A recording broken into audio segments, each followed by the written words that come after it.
Hi guys, hope you're doing well. Got to be honest with you, feeling a bit rough today. Just been sucking on a fisherman's friend. That sounds wrong. That sounds wrong. I hope Google it if you don't know what that is.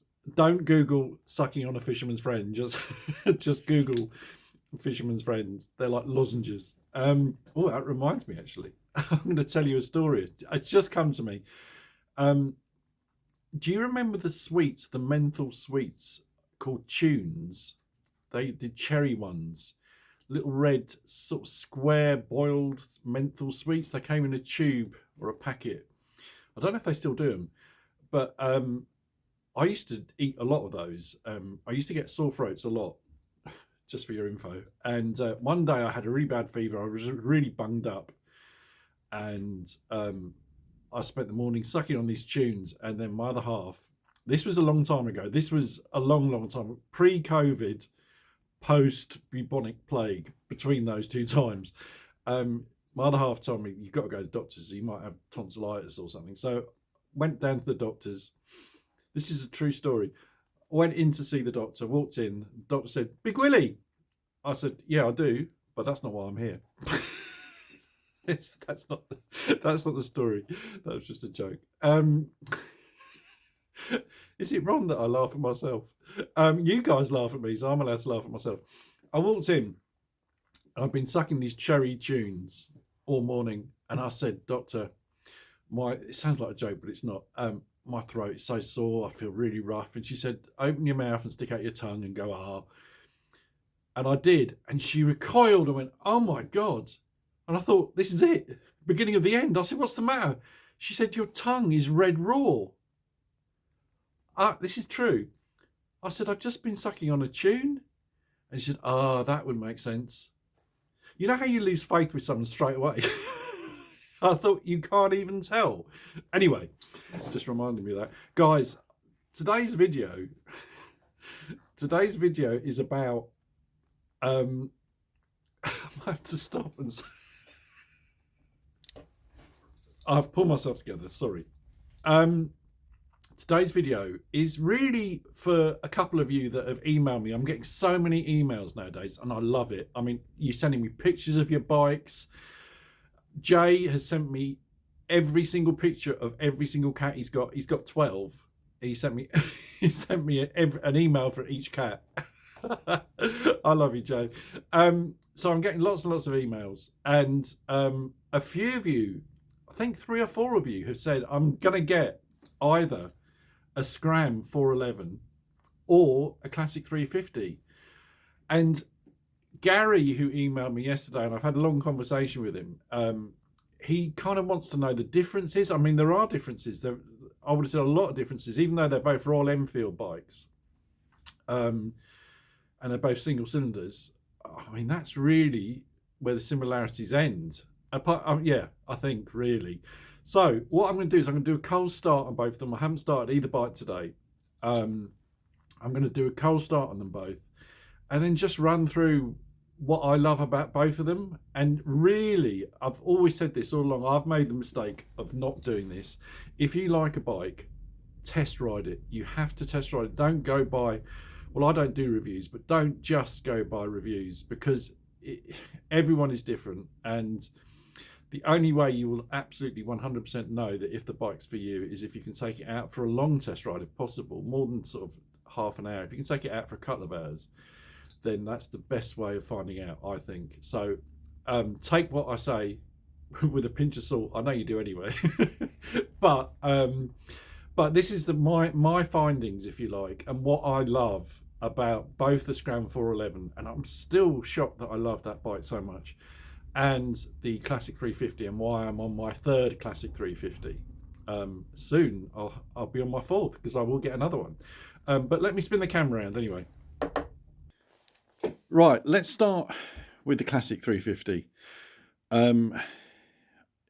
This bike, above any other bike that I've ever owned, has soul. It's the only bike, and it's including all my other Royal Enfields, it's the only bike that, giving it a name, kind of feels right. Even though I've called the Scram 411 Scrambo, to me, it's almost like having an extended part of your family. And I know people are going to say, what are you talking about, Willie, you numpty? But unless you've had one or got one, I don't think you really understand what these bikes do to you. And the Classic 350, not only does it look incredibly classic, but I will say, actually, I was out on him this morning and I was just going to the shops, and this guy came up to me, walked over, and he said, is that one of the real Royal Enfields? And do you know, I really wanted to say to him, no, actually it's a Ducati. I've just changed the tank badge. But obviously what he meant was, is this one of the genuine old ones from when they were made in the UK, which annoyed me a bit. And I'd have said to him, it is a genuine one. They just made in India now. And he said, oh no, I thought it was one of them. So you sometimes get that from people. But as a rule, this bike makes everybody smile. Loads of people come over to you. The joy of that little one-cylinder 350 engine, 20 brake horsepower. The seat is so comfortable. I think someone said in the comments on yesterday's video, the seats are the most comfortable they've ever sat on, and I agree. I find the original, the stock seats, more comfortable than the touring seat, personally. But yeah, it's very, very comfortable. And as I said to you yesterday, my other half finds the pillion seat just as comfortable and loves it. The fact that I can slide back, and I've said this so many times on videos about the Classic 350, that makes a big difference, because if I'm on my own, I can slide back if I'm starting to feel a bit like achy. But when I've got my other half on the back, as I said to you on the previous video, it doesn't even feel like she's on the bike, which is incredible. Yes, this bike isn't for motorway use, and a couple of you, Sandy, Wiltshire man, thought it was madness to take these little engines up to high speeds. Well, I hate to disagree with Sandy because he knows a lot more than I do, but I have taken this bike up to, I suppose, 65 miles an hour. It doesn't really go much above that with me on it, but I'm 6'4", 18.5 stone. But I guess I've probably touched 70 on the motorway, but that doesn't bother me. I'm not going to worry about that. I took my old Classic 350 every week. I did 100 miles on the M25 every weekend, and it didn't seem to have anything, it didn't seem to do any detrimental harm to the bike at all. But I get what Sandy is saying. I mean, these bikes aren't meant to ride fast on the motorway. They're supposed for poodling around, which is what I do. I mean, it's just the occasional time. If you're looking for a bike and you're going to do motorway riding every week or every day, then this definitely isn't the bike for you. I don't really think the Scram 411 is either, if I'm honest, but I'll come on to that in a minute. So this bike has got soul. It's got a real character. It's never fails to make myself and people around me when I park it up smile. It really has that magic about it. That's a good word, actually, magic. It sips petrol. I don't know what it does to the gallon, but it's so negligible that I don't notice filling it up. And yeah, as you know, I love everything about it. It never fails to start, even if I've left it for a couple of weeks in the winter. I'm not talking about this bike, I'm talking about my old Classic 350s. Start it first time every time. And you can accessorize it to your heart's content and make it your own, which I've done with mine. And for what I paid for this, £3,000, and the amount of enjoyment it gives me, it gives my other half, and it gives people that see it, it's just, you can't put a price on that, can you? So to me, this is the best bike I've ever owned. But let's talk about the Scram 411. So, looking wise, I think this Scram 411 is a really good looking bike. There's something quite rugged about it. Not quite as rugged as the Hemi 411, but there's something quite rugged about it, and it makes you feel that you can go anywhere on it, and you kind of can. When I bought this, I didn't think that people would come over and talk to me as much as they do, and they probably don't come over as much as they do as to when I'm on the Classic 350.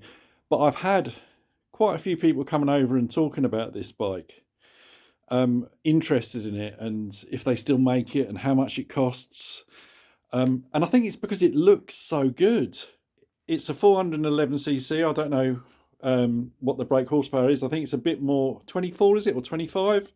something like that. It feels torquier than the classic 350, and it's got a more, obviously a different instrument cluster, and it's also got the tripper nav, which I don't know if it comes on all of them. Again, it seems that some of them don't, and I don't understand how it works. So I'm sorry, I don't know if there's an upgraded model that comes with other bits on it. But as stock, what a great bike. So much fun.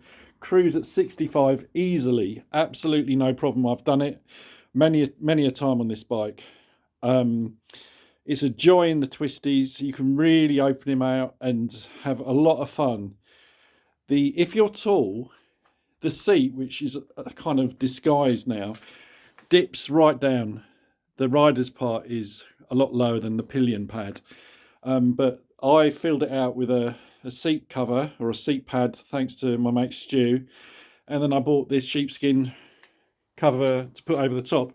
And that brings it up enough for me not to have to worry about having the seat raised, which is what I was going to do because I thought it would be a problem. But it's perfect, just as comfortable for me as a classic 350. My other half has been on the back, and to be honest, she didn't find it as comfortable. First of all, she said that she likes to grip from the back. That's why I married her. And this bit here is a little bit too low, she said, for her. She'd prefer if it was a little bit higher up. She doesn't like holding on to the sides. And she just doesn't find it as comfortable. She said the seat isn't as soft and as forgiving as the classic 350, which is fine because this bike is going to be a winter bike for me. It's a bike that I'm going to ride throughout the winter, and she probably won't go on the back of it. And the classic 350 is for us in the spring and the summer. What else about this bike? It sounds like a bag of spanners on tick over, and I'm going to turn him on and start him up in a minute and you can hear. But when you're riding along, this bike is so smooth, really, really smooth. It's torquier than the classic 350, and it is so much fun, and it feels like a big bike. And when I'm sitting on it, I don't feel like I'm on a smaller CC bike, even though obviously you can tell by the fact that you can't go 80 miles an hour, but you don't feel like you can't. Whereas on the classic 350, you know what your limits are. With this, you kind of forget that you're on a smaller CC bike. Well, I do anyway. And this is the thing, this is all relative to me. As I said to you earlier, if you're interested in one of these bikes, the best thing is to go and test ride one. Regarding prices, so you can't buy a brand new classic 350 for under £4,000, I don't think. Well, you can't. In the new colours, you definitely can't. Whereas you can buy a brand new Scram 411 for 3,000 plus on the road charges, so 3,200. To me, just as much as the classic 350 is a bargain at £3,000 for a second-hand one, this is an even bigger bargain for £3,200 on the road for a brand new motorbike like this. I personally think I was almost going to buy one until when Ian contacted me. I was literally looking on Auto Trader at dealers that were selling these brand new for £3,000 plus on the road charges. And if he hadn't contacted me, I would have bought a brand new one. And I'm lucky that obviously he contacted me when I did, and I got this for £1,600, which is an absolute steal. But I think they're worth every penny of £3,200. I really, really do. You can have so much fun on this bike. It doesn't have the character of the 350. It doesn't. On tick over the 350, and I'll start up the 350 in a minute. The 350 on tick over is just sublime. I love it. And when you're popping along on it, it's just the perfect bike for country lane riding. This one on tick over sounds, as I said, like a bag of spanners. And I will start him up now and you can decide for yourself. I don't know if you're going to get the full effect, but we'll give it a go. Right, this is a completely cold start. I pushed the bikes in and out this morning, so I haven't ridden them for the last 3 or 4 hours. So this is a completely cold start.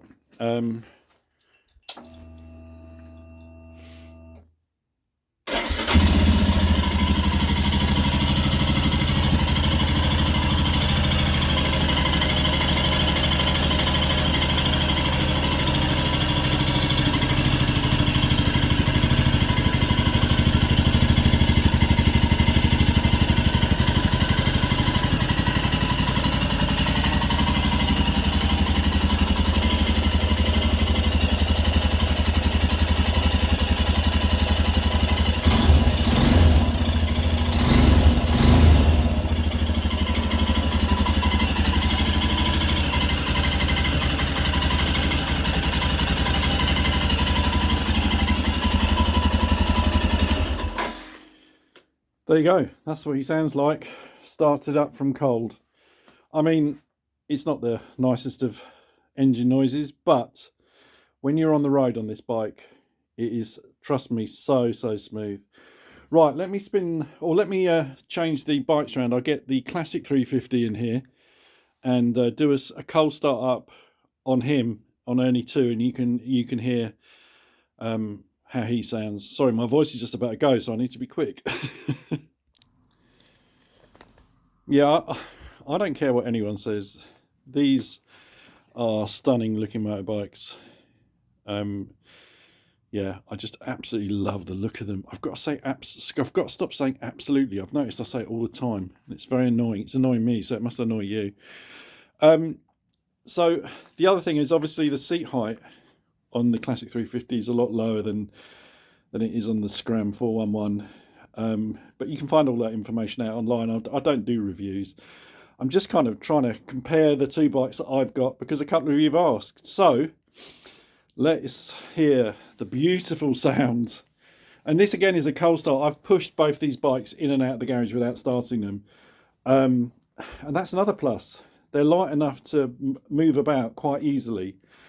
Whereas I've had bikes that have been a real pig to move in and out of garage, especially if you've got a little ramp, which I've got on my garage. But these are very easy to move about. So let's just hear what this beautiful one-cylinder 350 engine sounds like.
Guys, if you don't like that sound, then you don't have a soul.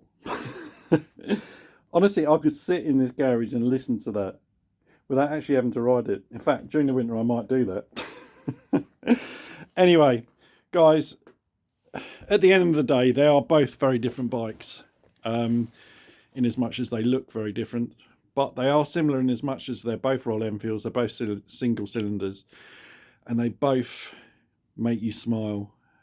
I'm still very shocked on how much I'm liking the 411 Scram. I really didn't think I'd love it as much as I do, but it really is an incredible bike. And to think that you can buy one of them for just over £3,000 to me is an absolute bargain. Regarding the classic 350, I still think they're the best second-hand bargains you can get out there. You can get one for under £3,000 if you look, and for that money, in my opinion, that is a lot of bike. I think the new prices, I don't know what they are they sort of between 4.4 and 4.6, round about that. So if you like the new colours, the Madras red and the cream and bronze and the emerald and chrome, then you'll be paying a bit more. But even at that price, I still think that's a very little money for a lot of bike. And if you're looking for a bike just to poodle about on, a Sunday ride or whatever, these are perfect. And if you're maybe if you're looking for a bike to commute on, the Scram 411 is perfect for that. And I think that the 350 is as well, but it takes a lot more to keep it looking nice. I think that's the other issue, is that obviously the 411 is easier to keep clean. This has got a lot of chrome on it, and yeah, it does take more looking after. And I'd never take Ernie 2, my 350, out in the rain, whereas I will do if I get caught in the rain on the Scram 411. It wouldn't worry me. So that's it, guys. I hope that's helped for a few people. I love both of them. and I've got no intentions of getting rid of the Scram 411. I know a few of you thought that maybe that last video was me trying to say that I'll be selling on the 411 quite soon. That's definitely not going to happen. Absolutely, I've said it again, I really like the 411 more than I thought. But I'm still very much looking at getting a second Classic 350, or, as a few of you have said, a Bullet 350. I keep forgetting that bike, and that bike is equally as nice. I say equally as nice. I think I prefer the looks of the Classic 350 a little bit, but that's just me. They're both stunning looking bikes, but the Bullet 350, they do it in a maroon colour. That looks really nice. And a few of you asked me about the Goan, if you could get a Goan in a different colour aside from the orange and teal, which I don't particularly like. Would you be interested? Again, I think that bike looks lovely in black, or the purple haze colour that they do, which I don't think they're doing either of those at the moment in the UK. But I think they look really good without the pillion seat, because it does come with a pillion seat, the Goan. Or you can have a pillion seat. I don't know if it comes as standard actually, but you can get a pillion seat, and I would have to have a pillion seat because I slide back to find it at my optimum comfort is when I slide back a little bit on the seat. But then I'm finding it equally as comfortable when I've got my other half in the back, but I tend to sit, my bum is about there when I'm on my own. So yes, the Goan is lovely, but it's not a bike I think that really gets me as excited as the Classic 350 or the Bullet 350. Anyway, guys, I hope that's helped, and my throat is so sore I'm going to stop now, and I will catch you on the next video, guys. Ride safe.